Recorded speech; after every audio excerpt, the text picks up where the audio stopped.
సభకు నమస్కారం.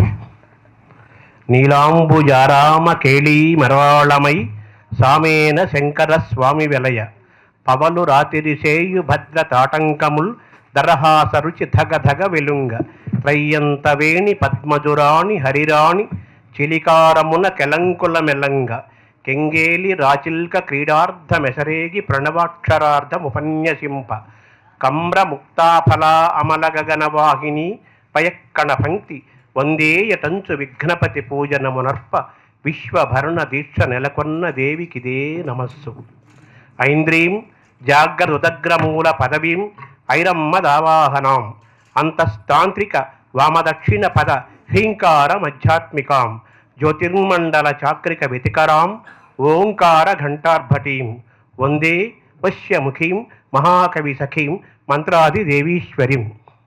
ఈరోజు వేదిక భారత భాగవత రామాయణాలకు ఒక దిక్సూచిగా, ఒక దీపికగా, ఒక కరదీపికగా, రేపటి తరాలకి ఒక వెలుగు దివ్వగా ప్రారంభిస్తున్న పెద్ద జ్ఞాన భాండాగారమే ఈ లిపి ఎపిక్స్. కూజంతం రామరామేతి మధురం మధురాక్షరం ఆరుహ్య కవితా శాఖాం వందే వాల్మీకి కోకిలం. మన మహాకవి రామాయణకర్త మహర్షి మన ఆదికవి వాల్మీకిని సృజించుకున్నాం. ప్రారంభంలో భారతాన్ని అందించిన వారు వ్యాసుడు. వ్యాసుడు అనగానే చిక్కన గారు, నన్నయ్య గారు, పూర్వ మహాకవులందరూ కూడా రెట్టింపు ఉత్సాహంతో భక్తితో ఆయన్ని కొలుస్తారు. తిక్కన గారి ద్వారా వ్యాస స్తుతిని ఒకసారి మనం తలుచుకుందాం.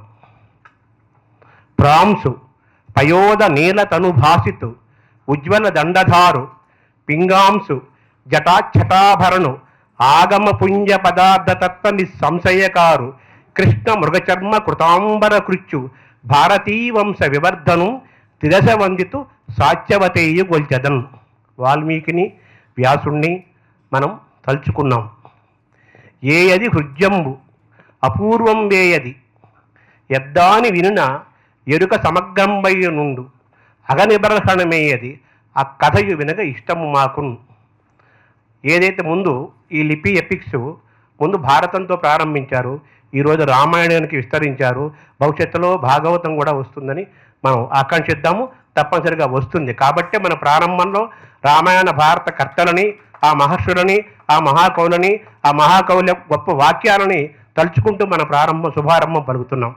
ఏది హృద్యంబు, ఏది హృద్యంగా ఉంటుందో, ఏది హృద్యంబు అపూర్వం వేయది, అపూర్వమైనది ఏదో, ఏది హృద్యంబు అపూర్వం వేయది ఎద్దాని వినున ఎరుక సమగ్రం బయ్యుండు. ఏది వింటే, ఏది తెలుసుకుంటే, ఏది చదివితే మనకు గొప్ప ఎరుక కలుగుతుంది, అంటే గొప్ప జ్ఞానము కలుగుతుంది. అటువంటిది భారతం. ఏది హృద్యంబు అపూర్వం వేయది ఎద్దాని వినిన ఎరుక సమగ్రం బై నుండు అగనిబర్హణమేయది పాపాలను పోగొడుతుందో అటువంటిదే మహాభారతం. ఆ భారతంతోనే వీరు శ్రీకారం చుట్టారు. ఇప్పుడు రామాయణంలోకి వచ్చారు. రామాయణం అంటే యదకు పురాంధ్ర సంస్కృత కవీశ్వర భారతి దీప్తి కలిగినన్ సదమల బుద్ధికిన్ బహుళ శాస్త్ర రహస్య వివేకమబ్బినన్ మదికి ఉదాత్త కల్పనల మక్కువ కలిగిన విశ్వనాథ శారద సకలార్థదాయిని సురద్రువు రామకథన్ భజింపుమి అన్నవారు విశ్వనాథ సత్యనారాయణ గారు. ఆయన రామాయణ కల్పవృక్షం రాస్తూ ఈ స్తుతి చేస్తారు. ఇది గొప్ప స్తుతి. ఆ రామాయణం వల్ల, ఆ రామాయణ కథం చదవటం వల్ల, తెలుసుకోవటం వల్ల, ఆ పాత్రల గురించి, ఆ సారాన్ని, ఆ సారాంశాన్ని మనం తెలుసుకుంటే ఏం జరుగుతుందంటే, యదకు పురాంధ్ర సంస్కృత కవీశ్వర భారతి దీప్తి కలిగినను, మనకు పూర్వ ఆంధ్ర సంస్కృత కవీశ్వరుల యొక్క వెలుగులు, ఆ సరస్వతి మనకు కలగాలంటే, కలుగుతాయంటే, కలిగినాయంటే దానికి కారణం రామాయణం. యదకు పురాంధ్ర సంస్కృత కవీశ్వర భారతి దీప్తి కలిగినన్ సదమల బుద్ధికిన్ బహుళ శాస్త్ర రహస్య వివేకమబ్బినన్. ఇది కేవలం కావ్యం అంటే భాషాపరమైందో ఇతిహాసమో పురాణమో కాదు. అనేక శాస్త్రాల సమాహారము భారతము, అనేక శాస్త్రాల సమాహారము రామాయణము. అనేక విషయాలు తెలుస్తాయి. అందుకనే యదకు పురాంధ్ర సంస్కృత కవీశ్వర భారతి దీప్తి కలిగిన మదికి ఉదాత్త కల్పనల మక్కువ కలిగిన. ఈ చదవటం వల్ల హృదయానికి అనేక రకాల కల్పనలు, వర్ణనలు, అనేక అంశాల పట్ల మక్కువ కలుగుతుంది, జ్ఞానము కలుగుతుంది, జ్ఞానానందము కలుగుతుంది. ఎదకు పురాంధ్ర సంస్కృత కవీశ్వర భారతి దీప్తి కలిగినన్ సదమల బుద్ధికిన్ బహుళ శాస్త్ర రహస్య వివేకమబ్బినన్ మదికి ఉదాత్త కల్పనల మక్కువ కలిగిన విశ్వనాథ శారద సకలార్థదాయని.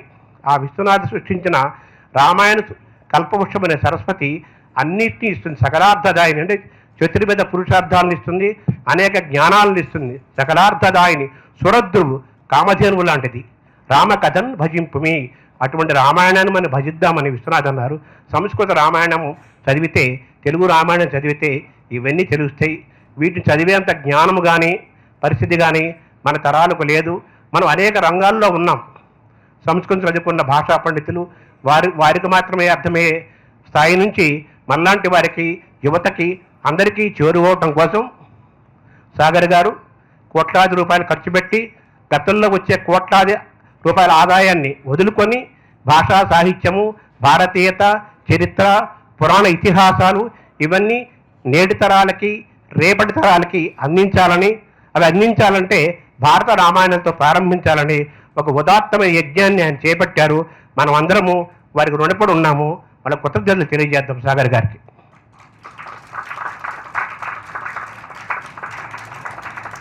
టెక్నోక్రాట్గా ఆర్టిఫిషియల్ ఇంటెలిజెన్స్లో నిష్ణాతులై ఉండి అమెరికా వెళ్ళి దాదాపు 4 దశాబ్దాలయ్యి ఎంతో సంపాదించినా కానీ ఆయన హృదయమంతా కూడా భారతదేశం మీద, భారతీయమైన ఇతిహాసాల మీద, పురాణాల మీద, చరిత్రల మీద, ఆ పాత్రల మీద ఉంది.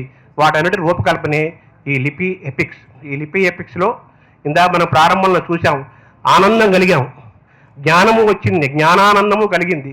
అటువంటి జ్ఞానానందం అన్ని తరాల వారికి, అన్ని వయసుల వారికి, అన్ని ప్రాంతాల వారికి అందాలనే ఉద్దేశంతో తెలుగుతో పాటు మిగిలిన భారతీయ భాషల్లో కూడా తీసుకొస్తున్నారు. భారతం ఇప్పటికే ఎపిక్స్ ఆల్రెడీ రిలీజ్ అయింది.